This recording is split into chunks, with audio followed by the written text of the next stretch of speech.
Hello again. I thought it worth saying a few words about the fact that we cannot really make any assumptions at all about anybody we meet for the first time based solely on the colour of the person's skin. This sounds so obvious, but sometimes we forget how true it is. Now, I believe that the evidence is very strong that statistically the odds are less in favour of somebody of African heritage having an exceedingly high IQ than of a white person or somebody from an East Asian family being so endowed. Apart from that, though, almost all white people, black people, and those from East Asia fall into the average part of the spectrum of intelligence. Of course, people with very high IQs are pretty rare anyway. And the first question we ask ourselves when meeting somebody for the first time is very seldom, what is this person's IQ? Are they a genius? We're far more likely to wonder if this is somebody with whom we have any common interests, if we'll get on with this man or woman, do they have a sense of humour, things like that. I doubt that many of us, on first being introduced to a person, start trying to work out the chances statistically that their IQ is over 130. This would frankly be a bit weird. This is quite important because, of course, there are outstanding, intelligent black people who are a good deal more brainy than I am all over the place, just as there are many white and Chinese people who tower over me intellectually.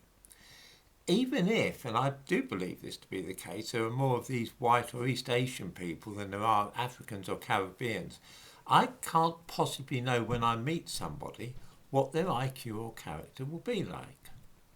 In other words, I can't possibly have any preconceived ideas about the people I meet based solely on their ethnicity. I'm saying all this for a reason.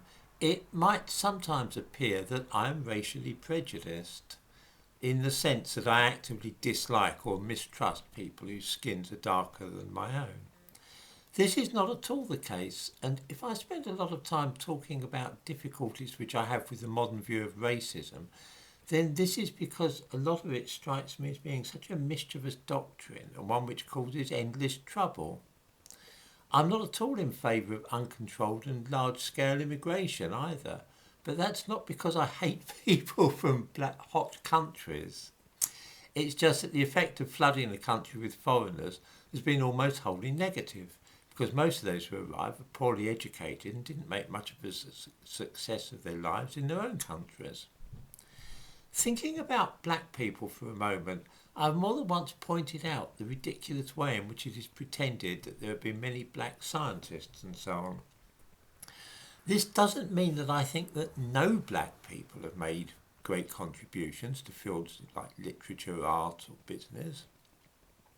Just to remind ourselves for a moment, I can think without racking my brains too hard of quite a few black people who are or were a lot more clever than me, or far shrewder and more successful. We might start with James Baldwin, the writer. He can be seen in the thumbnail to this video. Baldwin's writing is absolutely, sublime, and he was considered for the Nobel Prize for Literature.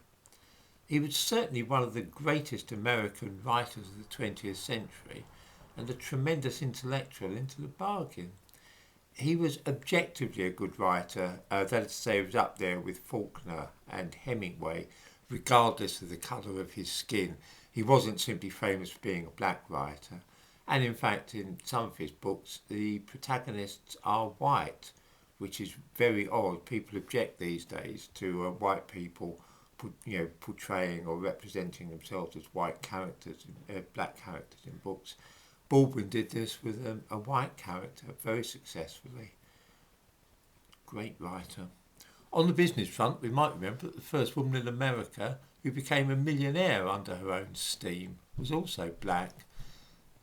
Madam C.J. Walker, who died in 19, was a great businesswoman, philanthropist and patron of the arts. In case it seems I'm only looking at America, I'll mention that there are black women in business and the arts in Britain today, of whom we hardly ever hear.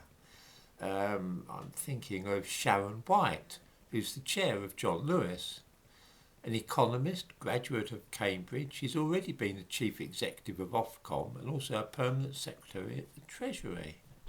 She's one of the sharpest minds in the business world, but because she simply gets on and is a sharp mind and a very good economist, she doesn't really hit the headlines that much.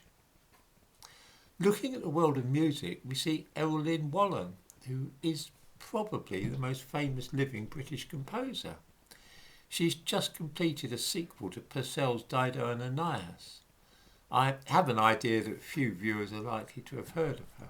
I give links above to the Wikipedia pages for Sharon White and Errol Lynn Wallen. There are many black people in Britain and America who just get on with their lives and achieve all kinds of things on their own merits without being diversity hires or part of some affirmative action plan.